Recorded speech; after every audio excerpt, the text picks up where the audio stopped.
Iniciamos nuestra ronda por las portadas de los periódicos con The Wall Street Journal, prometiendo lealtad a tiempo para el 4 de julio. Violencia letal se intensifica en Israel. El país de España, el empleo crece al mayor ritmo desde el inicio de la crisis. El Nuevo Herald, multan a un banco francés por negocios con Cuba. La nación argentina, el kirchnerismo bloquea el juicio político a Guaidó. Y finalizamos con el diario El Nacional de Venezuela. Anuncian revolución profunda dentro de la administración pública. Cubano que luchó con el Che asesora a Maduro en sacudón.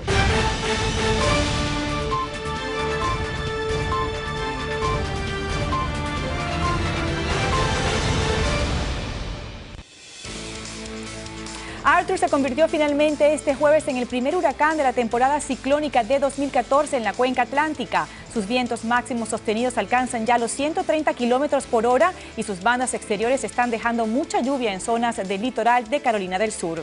En su más reciente parte, el Centro Nacional de Huracanes precisó que Arthur se encuentra a 480 kilómetros al sureste del Cabo Hatteras, en Carolina del Norte, y a 240 al suroeste de Cabo Fear, también en este estado de la costa este. El fenómeno meteorológico se desplaza en dirección noroeste con una velocidad de traslación de 15 kilómetros por hora y según las proyecciones se aproximará a la costa este estadounidense esta noche, por la razón de que los Outer Banks de Carolina del Norte, las autoridades han emitido una alerta de huracán desde Surf City en Carolina del Norte hasta la frontera norte con el estado de Virginia y prevén que se produzcan inundaciones y grandes marejadas. Los datos recogidos por los aviones de reconocimiento enviados a la zona indican un fortalecimiento adicional en las próximas 24 horas de sus vientos máximos.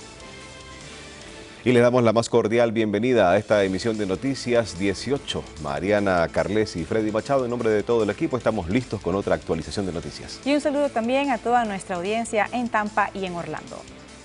A 20 años de prisión fue condenado el ciudadano Antonio Comín, cabecilla de una red de tráfico ilegal de personas que introducía a cubanos por mar en Estados Unidos.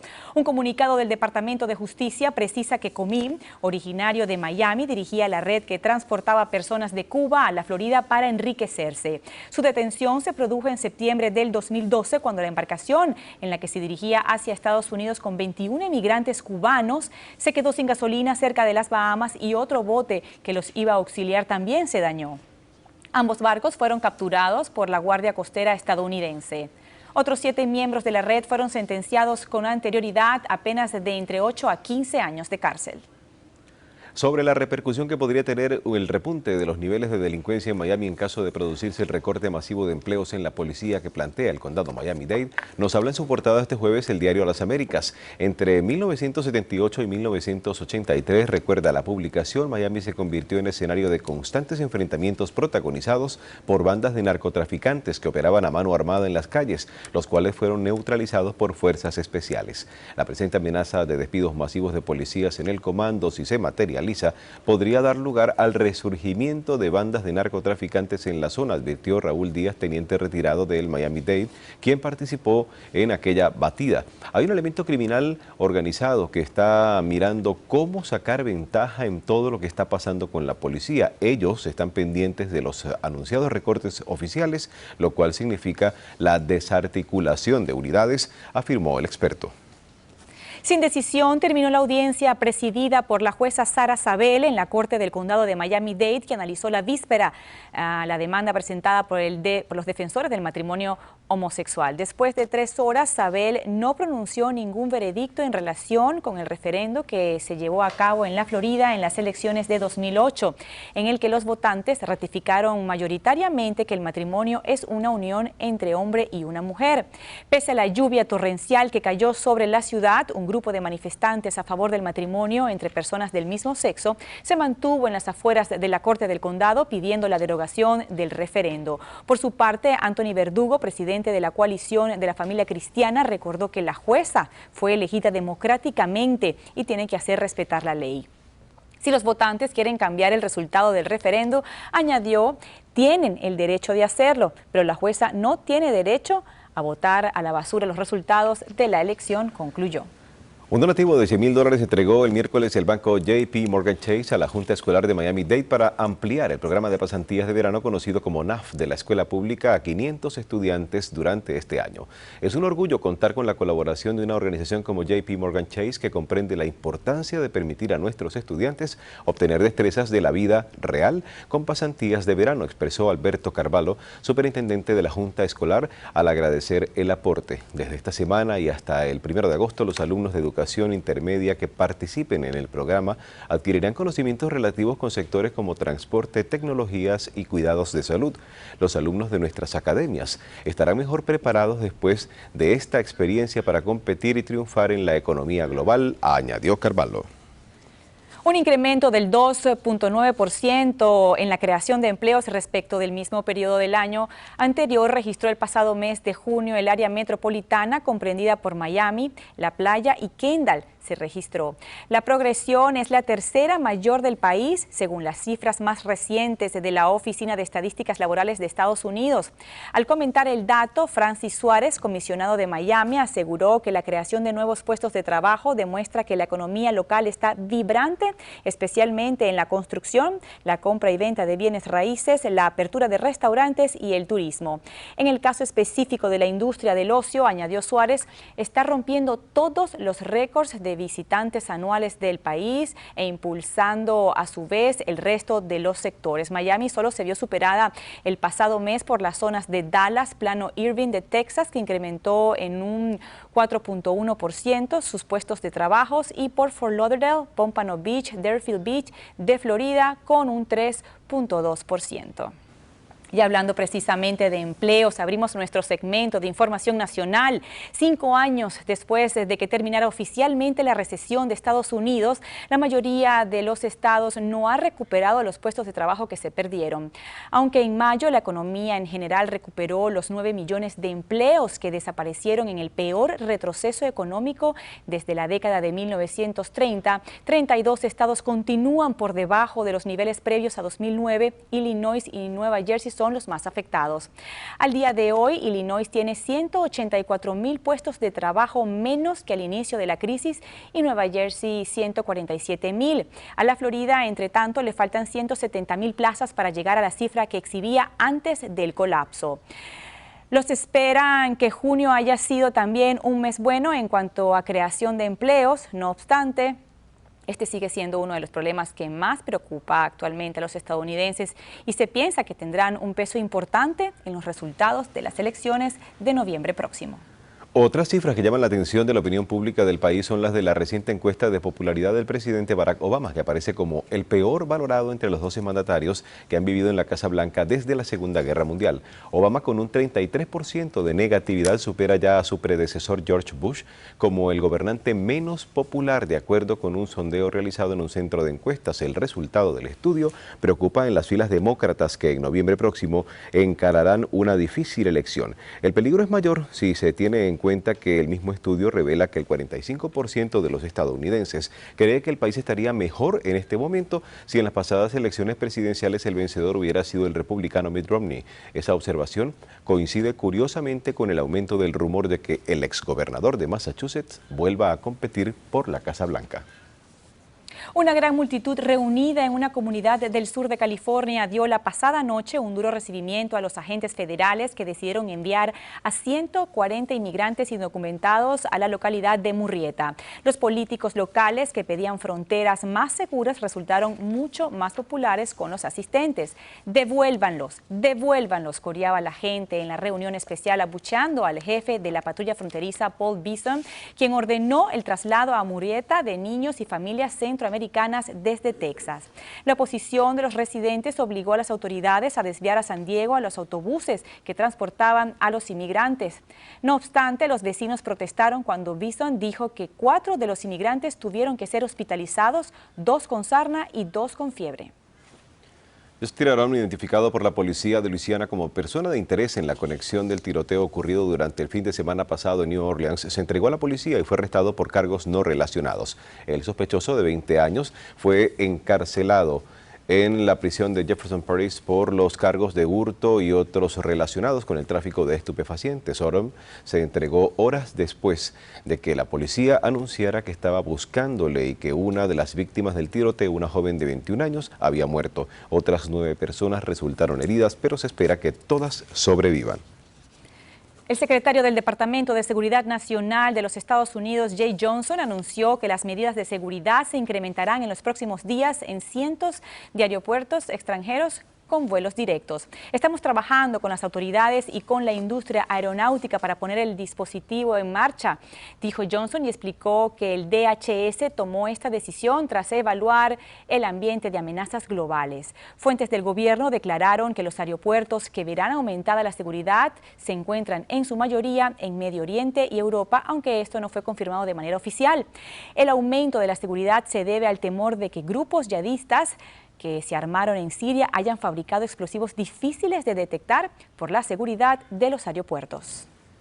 Parte de la fachada interior de un paso subterráneo del puente de Brooklyn se derrumbó y lesionó levemente a 5 personas, informaron las autoridades este jueves. El derrumbe se produjo durante una tormenta eléctrica minutos antes de las 8 de la noche del miércoles y, según los bomberos, afectó una sección de unos 7,6 metros de la fachada. No se identificó a los heridos, pero se informó que sufren lesiones leves. Los inspectores del Departamento de Construcciones investigan el derrumbe, cuyas causas aún se desconocen. Un feroz incendio en un área rural del norte de California que se ha extendido unos 13 kilómetros cuadrados y ha forzado la evacuación de 200 hogares en el condado de Napa se sigue expandiendo, alertaron las autoridades. El incendio de Boots en el remoto Valle Pop aumentó hasta los 3.800 acres, indicó Daniel Berland, portavoz del Departamento de Bosques y Protección contra el Fuego de California. Las llamas han dañado 2 viviendas y otras 7 estructuras y amenazan a cientos de más, aunque por el momento no ponen en peligro a los grandes viñedos, que son el principal negocio de la zona y su rasgo más conocido. Más de 1.000 bomberos trabajan para controlar las llamas, pero su labor se hace más difícil por el aumento de las temperaturas que volvieron a alcanzar unos 32 grados centígrados. Hora de revisar los índices económicos. Nos vamos a la Gran Manzana. Abrió hoy al alza y el índice Dow Jones de Industriales avanzaba después de comenzar la sesión un 0.23% hasta sobrepasar por primera vez y batiendo récord los 17.000 puntos, mientras que el S&P subía el 0.28% y el Nasdaq el 0.35%. El próximo fin de semana Mira TV los invita nuevamente a disfrutar de su ciclo de cine cubano. Esta vez su primera propuesta, programada para el sábado a las 6 de la tarde, es La Última Cena, un clásico de la cinematografía de la isla. No se la puede perder.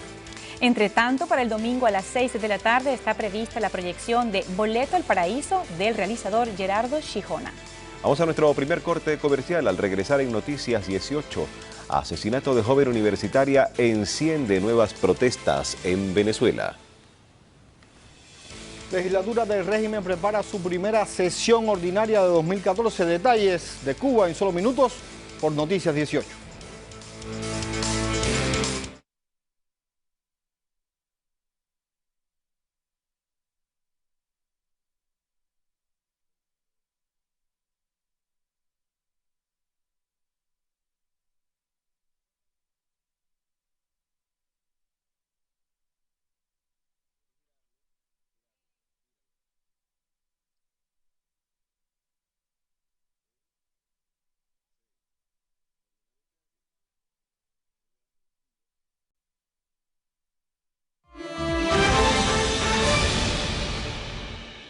Una joven universitaria fue asesinada de forma brutal al sur de Venezuela con más de 100 heridas por arma blanca y la amputación de una mano. El hecho se registra en la misma región en donde se iniciaron las protestas de la sociedad civil y por la misma causa, la inseguridad, lo que le hace temer al régimen que las protestas vuelvan a recrudecerse, considerando que el movimiento estudiantil ha exigido soluciones al problema de la delincuencia, que se le ha ido totalmente de las manos a quienes tienen esta responsabilidad y han orientado sus esfuerzos más a la represión de las manifestaciones de calle que a resolver lo que realmente les compete. Los nexos entre el castrocomunismo y el régimen impuesto en Venezuela vuelven a quedar en evidencia con la designación como asesor para la planificación económica en Venezuela de Orlando Borrego, un colaborador del Che Guevara y que además ocupó altos cargos en la isla. El anuncio lo hizo Nicolás Maduro en el marco de su llamada revolución total y profunda de la administración pública. Borrego, de 78 años, estaría asesorando al régimen venezolano desde abril pasado, pero ahora se hizo oficial. En su prontuario destaca haber formado parte de columnas rebeldes en las que llegó a ser primer teniente. El presidente de la Asamblea Nacional, Diosdado Cabello, volvió a amenazar con sus grupos paramilitares a quienes, según él, se atrevan a intentar desestabilizar al régimen. Dicen que están listos para la guerra.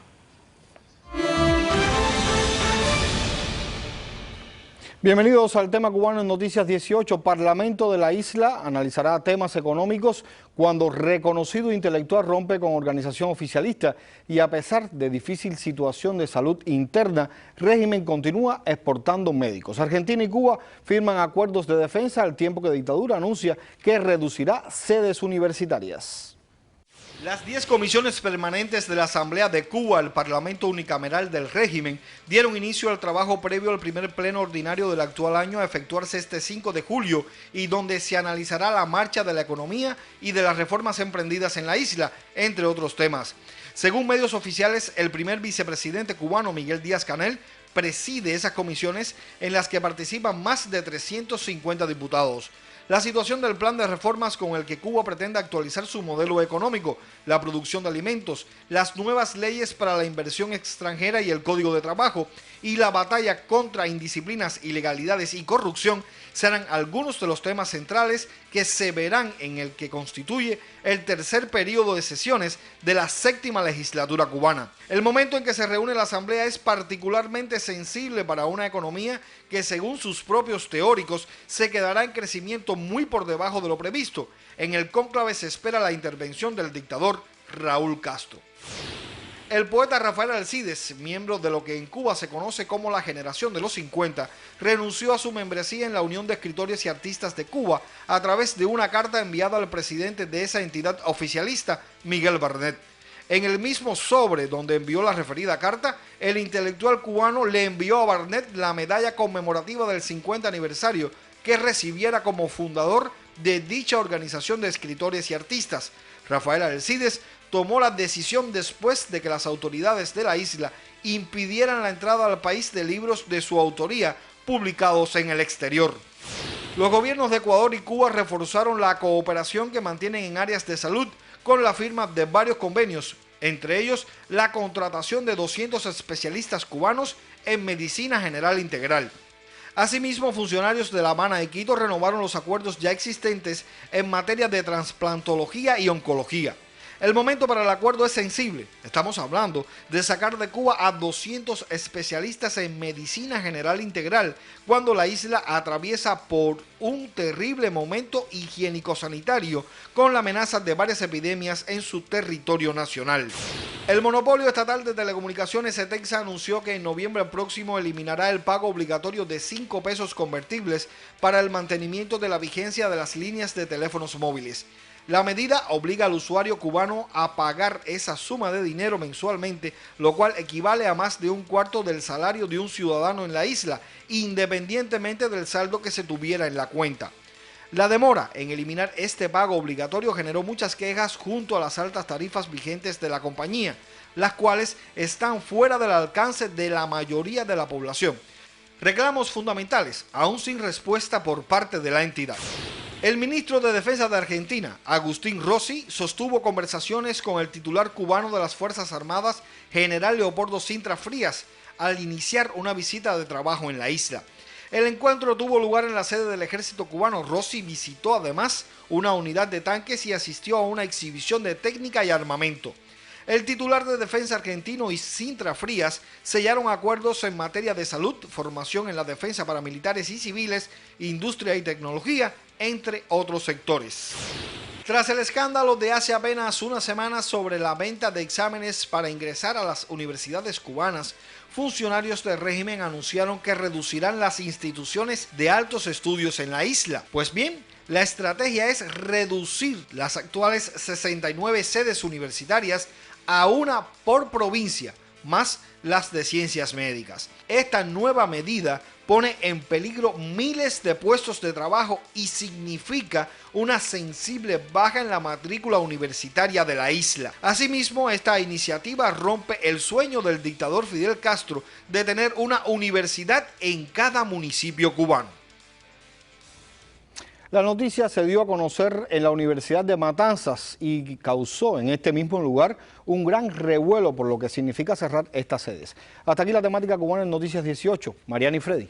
Cierre de universidades, que eso es lo que refleja es retraso, más retraso. No, y además que también no pueden manejar toda la corrupción que también está dentro del sistema de educación. No, ahora se dio un escándalo con la venta de pruebas para ingresar a la universidad, pero también dentro de la universidad se han dado fenómenos de este tipo. No los pueden controlar, entonces concentran este tipo de enseñanza, a ver si así pueden un poco que equiparar la situación. Ojalá se pueda hacer algo. Bueno, recuerden que cada tarde por Mira TV tienen una cita con nuestro chef Don Davis, que continúa haciendo un delicioso recorrido por la gastronomía internacional. Hacemos nuestra segunda pausa para comerciales y al regresar en Noticias 18, las inundaciones que afectan al sur de Argentina obligan a evacuar a 8.000 personas. Y en Jerusalén aumenta la tensión tras la muerte de un joven palestino. Ya volvemos.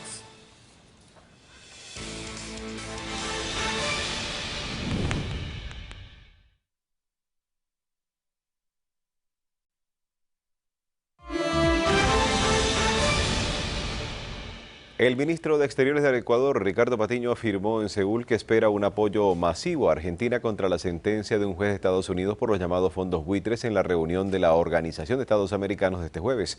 Patiño espera que no solo los países latinoamericanos, sino también Estados Unidos y Canadá se solidaricen con el gobierno argentino en la reunión de cancilleres que tendrá lugar en la sede del organismo en Washington a petición del gobierno de Cristina Fernández. Con la única abstención de Estados Unidos, el Consejo Permanente de la ONU aprobó el lunes un proyecto de resolución presentado por la misión argentina ante la OEA para convocar con carácter urgente una reunión de ministros de Exteriores de la región.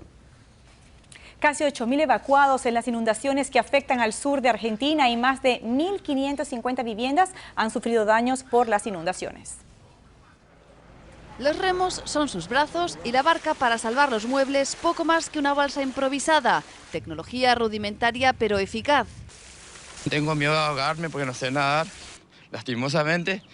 Miles de argentinos luchan por rescatar sus pertenencias de sus casas anegadas. La crecida del río Uruguay ha dejado este panorama en el sur del país. Se han podido constatar personas evacuadas en un número de 7.884, que implican 1.571 familias. Más de 1.500 viviendas han sufrido daños por las inundaciones. Algunas han quedado así tras la retirada del agua. Hace apenas unos días las intensas lluvias torrenciales también precipitaron el cierre de las famosas cataratas de Iguazú. Y lamentablemente, Freddy, la naturaleza no solo hace estragos en Argentina, sino también en otros países de Latinoamérica. Así es, así ocurre. Tal es el caso de Paraguay. Y es que en Paraguay la crecida del río ha llevado el agua a la base del mayor vertedero del país, lo que motivó una declaración de emergencia ambiental por parte de la Cámara de Diputados y el cierre de una parte del basurero, mientras en sus inmediaciones familias pobres siguen sufriendo el incremento del caudal. El nivel del río alcanzó los 7,2 metros a su paso por Asunción y a medida que aumenta, los barrios de las zonas bajas de la ciudad pierden calles, casas y escuelas. Las fuertes lluvias que han azotado a Paraguay en los últimos días, desatando inundaciones en diversas regiones, ahora amenazan el mayor vertedero del país, en Cateura, donde la subida del río Paraguay ha provocado la declaración de emergencia ambiental. Y es que el nivel del río, que ya alcanza los 7,2 metros, se ha llevado a su paso calles, casas y escuelas, y ahora se mezcla con la basura que yace sobre la base del vertedero, convertido ya en una isla de desechos. El cierre de una parte del basurero ya es inminente, pero será gradual, según explicó María Cristina Morales, secretaria del Ambiente de Paraguay. El vertedero tiene un periodo de vida limitado, que ya se había visto, y con esta situación actual posiblemente se acelere, ¿verdad? Ahora entramos en un proceso de clausura del relleno sanitario, pero el reciclado de basuras todavía se va a realizar, en este lugar se puede realizar. Pero el problema no solo implica una posible catástrofe ambiental por el serio riesgo de contaminación al mezclarse el agua del río con el líquido acumulado en la pileta del lixiviado, donde se acumulan 40 millones de litros con alto potencial contaminante, sino que también afecta de forma directa a las familias pobres que viven en las inmediaciones del basurero y que subsisten gracias al reciclaje, como Caterín Beatriz Santander, trabajadora de 22 años y que desde los 14 se dedica a este oficio. Día semanal sacamos 3.000 kilos. El director de la empresa Empo y Asociados, Enrique Ortuoste, que gestiona el vertedero municipal, dijo que están aplicando el plan de contingencia para trasladar los residuos dentro del propio perímetro del basurero. Cientos de empleados de corporaciones públicas salieron a las calles de San Juan para protestar por los recortes de gastos impulsados por el Ejecutivo puertorriqueño que afectan a sus salarios y beneficios. Alberto Hernández, líder de un sindicato que agrupa a más de 3.000 empleados, explicó a EFE que su protesta va en contra de un presupuesto recién aprobado que destina $775 millones a reducir el déficit público. El nuevo presupuesto de $9.5 millones entró en vigor el 1 de julio, después de intensas negociaciones para presentar unas cuentas que, según el gobierno, no incurren en déficit, algo que no ocurría en Puerto Rico desde hace 22 años, ya que tradicionalmente los gastos programados siempre han sido superiores a los ingresos. Y pescadores chilenos protestan por las cuotas de jibia y piden que el 100% de la pesca se haga artesanal. Duros enfrentamientos entre la policía chilena y los pescadores de Valparaíso. La manifestación no estaba autorizada y terminó así, de forma violenta. Los pescadores artesanales chilenos protestan por las cuotas de jibia a punto de aprobarse. El gobierno plantea que el 80% de la jibia sea para los pescadores, el 20% para la pesca industrial. Los pescadores piden que toda la jibia sea artesanal. La protesta cerca del puerto ha sido reprimida por las fuerzas especiales de carabineros con mangueras de agua y gases lacrimógenos. El Salvador y Taiwán se comprometieron a impulsar el comercio bilateral y a mantener la transparencia en la cooperación tras el escándalo de corrupción en donaciones del país asiático de que se acusa al expresidente salvadoreño Francisco Flores, prófugo de la justicia. El mandatario salvadoreño Salvador Sánchez Serén y su homólogo taiwanés Man Jin-yu anunciaron este miércoles en comunicado conjunto, tras una reunión privada en la Casa Presidencial, la creación de una Consejería Económica Comercial y una Comisión Administradora del Tratado de Libre Comercio firmado en 2007 entre ambas naciones. De acuerdo con el documento, ambos líderes instruyeron a sus ministerios responsables del comercio a que procedan cuanto antes a establecer la Comisión Administradora del Tratado de Libre Comercio para mejorar el intercambio bilateral.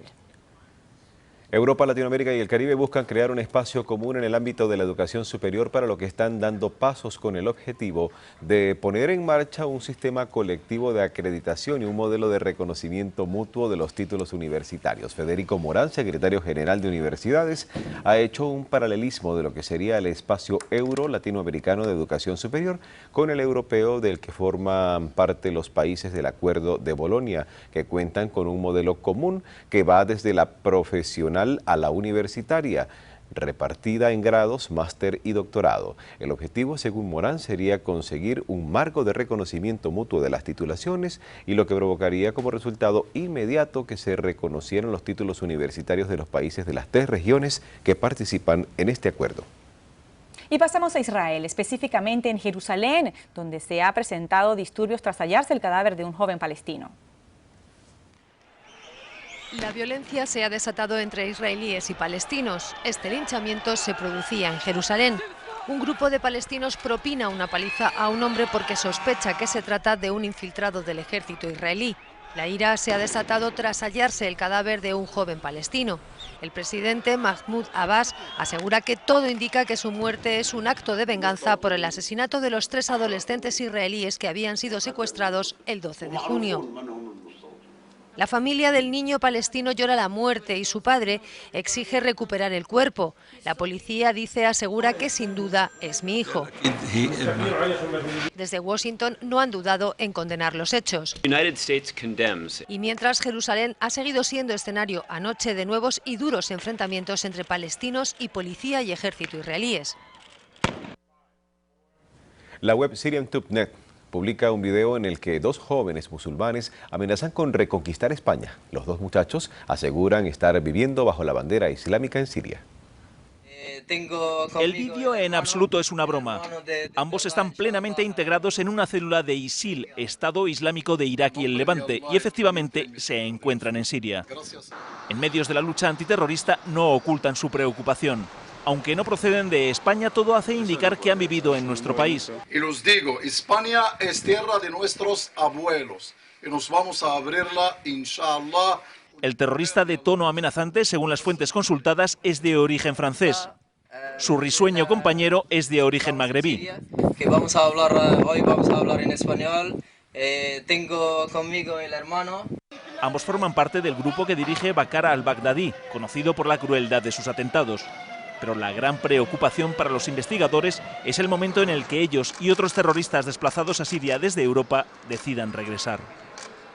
El presidente del gobierno español, Mariano Rajoy, expresó su convencimiento de que la ampliación del Canal de Panamá va a concluir en el plazo y de la forma prevista, tras visitar la obra junto a sus principales responsables. Rajoy fue recibido por el administrador del Canal de Panamá, Jorge Quijano, en un puesto de la zona de Cocolí, a la entrada de lo que serán las nuevas esclusas de la vía interoceánica desde el Pacífico. Las obras están desarrollándose a pleno rendimiento, con una fuerza laboral de unos 7.000 trabajadores y con vistas a concluirse como estaba previsto en diciembre de 2015.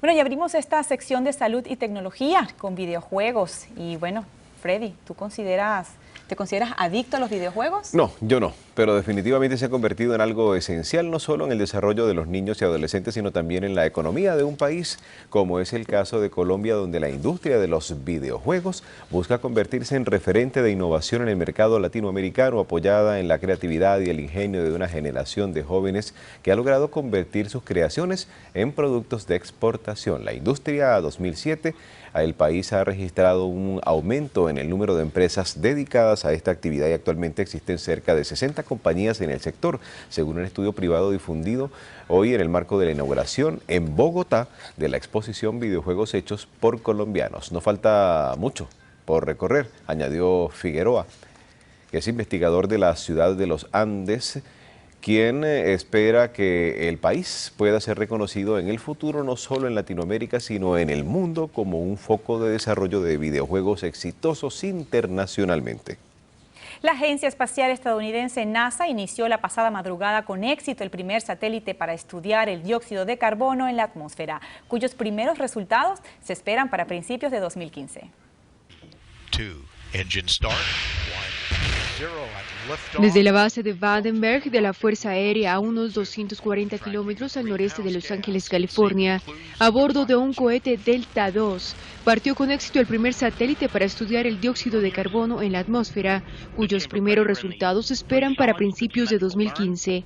El Observatorio Orbital de Carbono 2, que partió a las 2:56 hora local, se separó casi una hora después del cohete propulsor y entró en órbita a 690 kilómetros de la Tierra. El nuevo satélite realizará una misión de 2 años para localizar puntos donde iniciará la medición de los niveles de dióxido de carbono.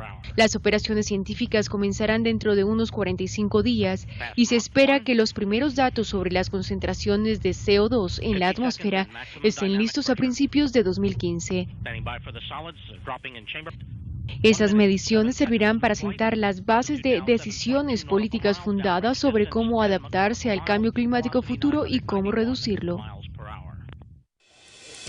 El próximo fin de semana, Mira TV continuará llevándoles a ustedes el ciclo de películas cubanas. Para el domingo a las 9 de la noche les proponemos Efectos Personales, una cinta de 2006 dirigida por Alejandro Burgués, que tiene en sus roles protagónicos a un sinnúmero de estrellas bien reconocidas.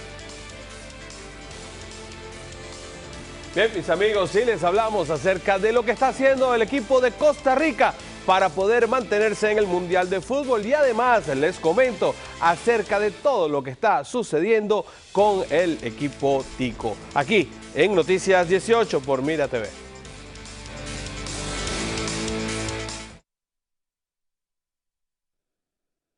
Deportes Noticias 18 llega a ustedes gracias a BBVA Realty, su solución integral en real estate. Yo soy Katy Chiquito y yo sí le atiendo el teléfono.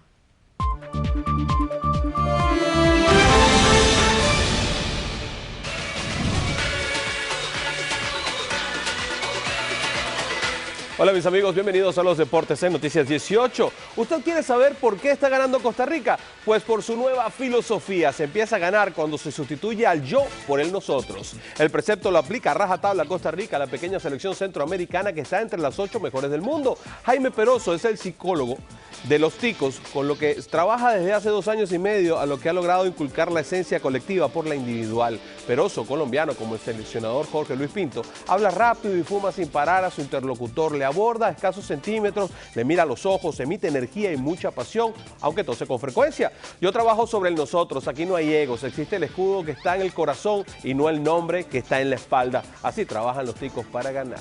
Y el presidente de la FIFA, Joseph Blatter, aseguró este miércoles que sin ninguna discusión la 20ª edición del Mundial que se disputa en Brasil es un gran éxito. Al intervenir en un seminario sobre gestión deportiva organizado por la FIFA en Río de Janeiro, Blatter dijo en su único sentimiento para Brasil es agradecimiento por haber aceptado organizar el Mundial y que no podía estar más feliz en este momento. Es lógico que aún faltan 8 partidos, vamos a cruzar los dedos para que los otros tengan el mismo nivel y la misma atmósfera, aplicó el presidente de la FIFA al elogiar la calidad del fútbol exhibido hasta ahora en el Mundial Brasil 2014.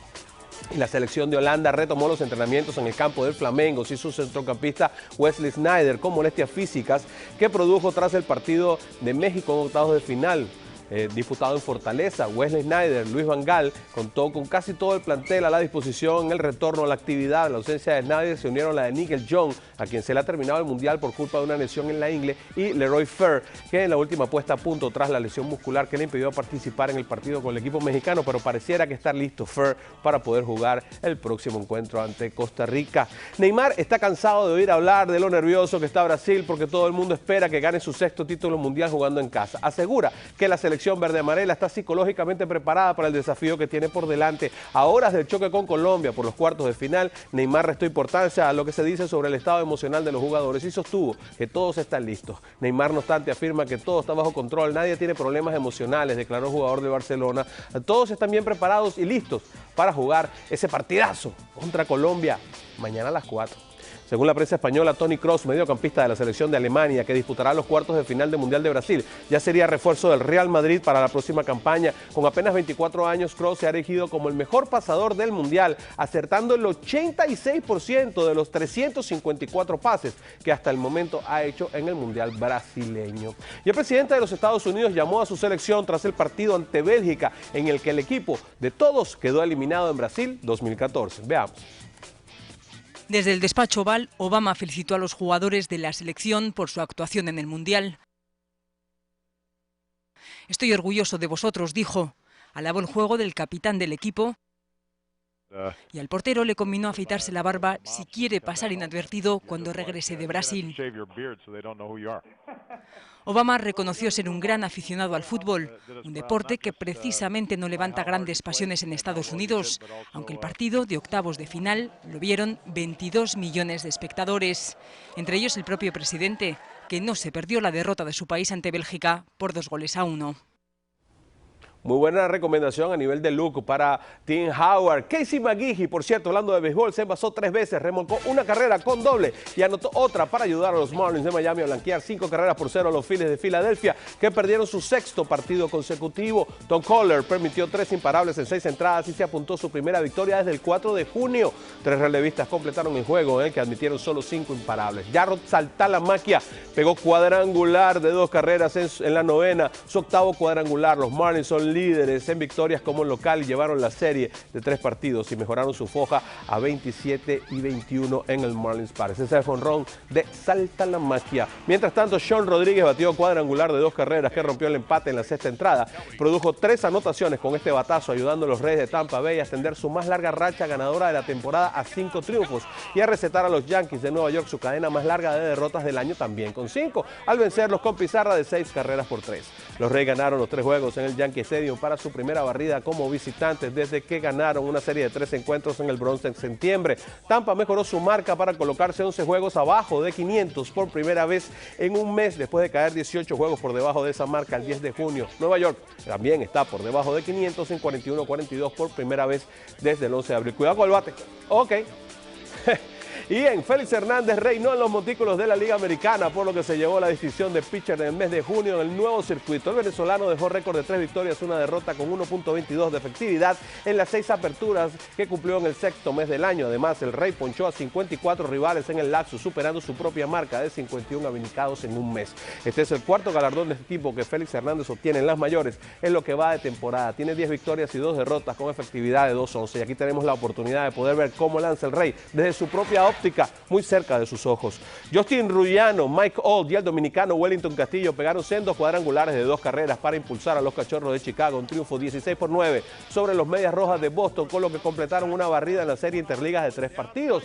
Rullano remolcó 5 carreras, Darwin Barney pegó 4 imparables y Nate Sherhill añadió cuadrangular solitario para Chicago, que ganó por 6ª vez en 7 encuentros como visitante. Mookie Betts pegó su primer bambinazo en las Grandes Ligas para los Medias Rojas, que perdieron por 9ª ocasión en 13 partidos. Qué grande es la pared de ese estadio. Y Toronto es simplemente el lugar adecuado para mí. Con estas palabras, Kyle Lowry confirmaba su renovación con los Raptors por las próximas 4 temporadas. En total, el jugador se embolsará 48 millones de billetes verdes con este nuevo contrato. De esta manera, el base más codiciado del verano no recalará en Miami o en Houston como se esperaba, y eran las franquicias que más habían mostrado interés en hacerse de sus servicios. A la larga, este hecho puede perjudicar a ambos equipos. Su renuncia a jugar en el Heat podría dificultar que el Big Three de la Florida renueve, al quedarse sin la posibilidad de contar con este director de juego como gancho y demostración de que Pat Riley está volviendo a construir un equipo con auténticas garantías. Los Reyes de Tampa visitan a los Tigres con Eric Bedard en la lomita, enfrentándose al Cy Young de la Americana, Matt Scherzer, y los Marlins se vuelven a ver las caras con Filadelfia, con Brad Hand enfrentándose a Kyle Kendrick. Esto es todos los deportes, mis amigos. Les deseo una tarde para dar. Anoten ahí. Grand Slam. El batazo. El batazo. Mira, y hablando de Grand Slam, Saltalamasquia saltó la cerca. Él no es muy jonronero, ¿sí?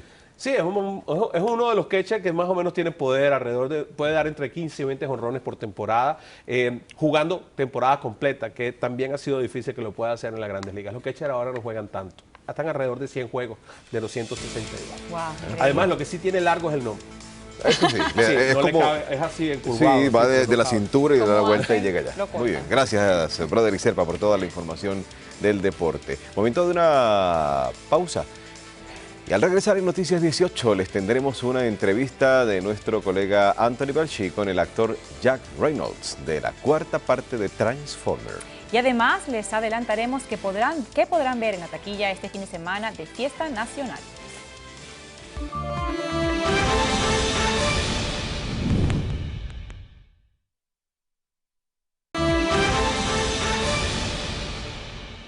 Transformers fue la película más taquillera del fin de semana pasado. Nuestro compañero Anthony Belki entrevistó a Jack Reynor. The age of the Transformers is over.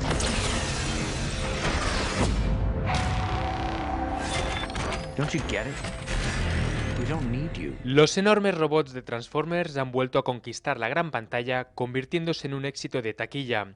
Su director, Michael Bay, ha vuelto a atrapar a los espectadores con unos magníficos efectos especiales. Así lo afirmaba el joven actor Jack Reynor, que protagoniza la 4ª entrega de este largometraje de ciencia ficción. La última película se estrenó en 2011 y en términos del uso de nuevas tecnologías se rodó hace mucho tiempo. En esta película utilizamos drones para filmar parte del largometraje. También utilizamos cámaras Red Dragons que no se habían utilizado antes. Creo que en esta película hay mucha más acción que en las otras 3 juntas.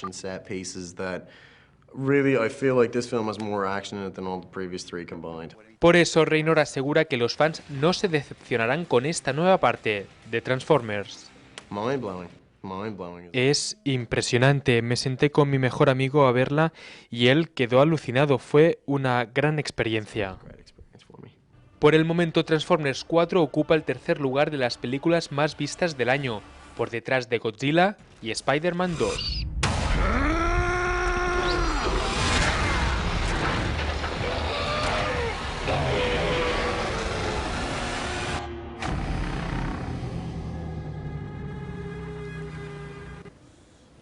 El 4 de julio se celebra la Declaración de Independencia de Estados Unidos y es uno de los días más importantes para los estrenos en la gran pantalla. Esta semana se adelantan los estrenos cinematográficos en Estados Unidos con motivo de la celebración del Día de la Independencia. La lista la encabeza la comedia Tammy con una desatada Melissa McCarthy en el papel de una mujer despechada que no tiene nada que perder.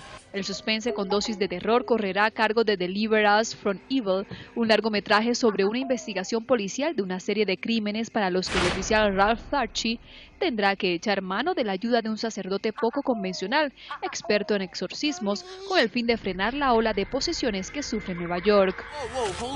Si lo que se quiere es un plan familiar, la mejor opción es Earth to Echo, una producción de ciencia ficción cuyo argumento base recuerda al clásico E.T. En Earth to Echo, un grupo de niños se embarca en una aventura para ayudar a un extraterrestre después de recibir una serie de peculiares mensajes codificados.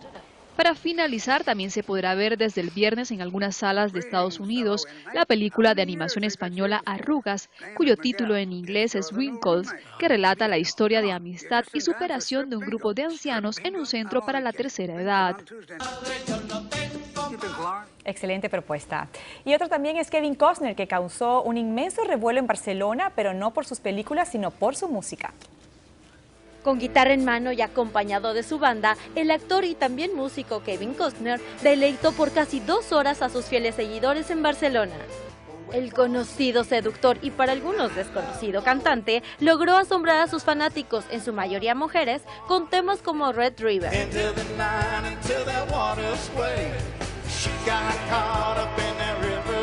Consciente de que su faceta como cantante no es la más conocida en Europa, el también director bromeó diciendo que cuando alguien dijo que iba a tocar en Barcelona, muchos pensaron que se trataba de un error.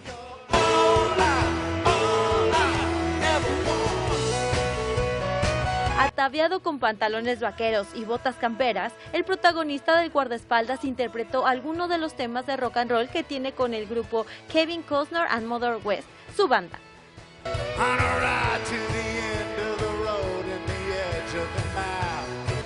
Su presencia en el escenario de los Jardines de Pedrales en Barcelona fue el único que ofreció este año en España y ha sido el primero de una pequeña gira por Europa.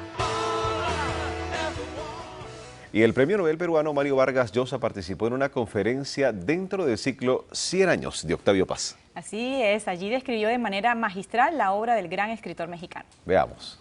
Como crítico literario, como ensayista político, como promotor de cultura a través de las publicaciones, primero Plural, después Vuelta.